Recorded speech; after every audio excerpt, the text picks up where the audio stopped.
Si gioca questa sera la seconda giornata per quanto riguarda la Serie A1, si affrontano qua al Palahockey di Forte dei Marmi il Centro Porsche Firenze Hockey Versilia Forte dei Marmi e dall'altra parte è presente la formazione del Bassano Hockey Bassano 1954.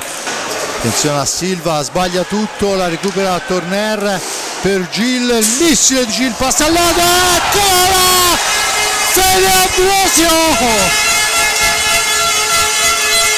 lo squalo rosso-blu nel posto giusto al momento giusto, sulla ribattuta della balaustra sul tiro di Gil inchioda Veludo in maniera eccezionale. 1-0 Rossi per Pignazzar, il tiro di Pignazzar, Compagno la butta dentro Compagno,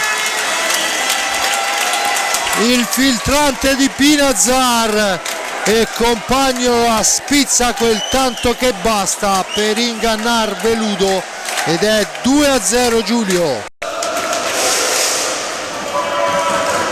Ancora Ambrosio in anticipo e gol!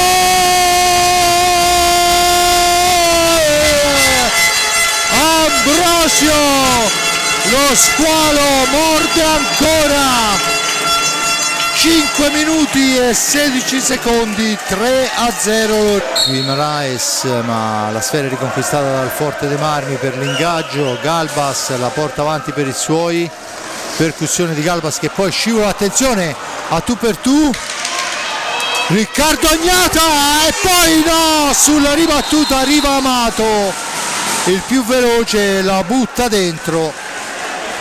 Aveva fatto un capolavoro, ma del resto anche Veludo prima e poi sulla ribattuta è stato punito. Dunque 3-1 accorcia il Bassano.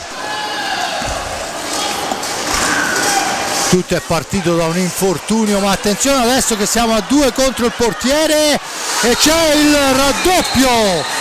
Questa volta è Guimaraes che sigla la seconda rete a distanza di una manciata di secondi, riapre tutto il Bassano. 17 secondi, può anche giocare ai 4 cantoni.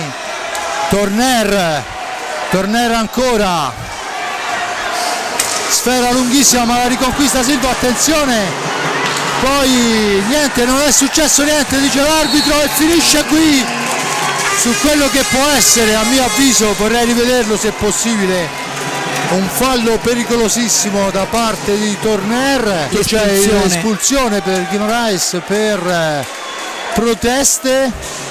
No, invece no. 5 secondi. Ambrosio quindi batte il tiro di Ambrosio contro Veludo. Probabilmente il cronometro ha camminato mentre c'è stato tutto il parapiglia, ma può anche tranquillamente portare sfera.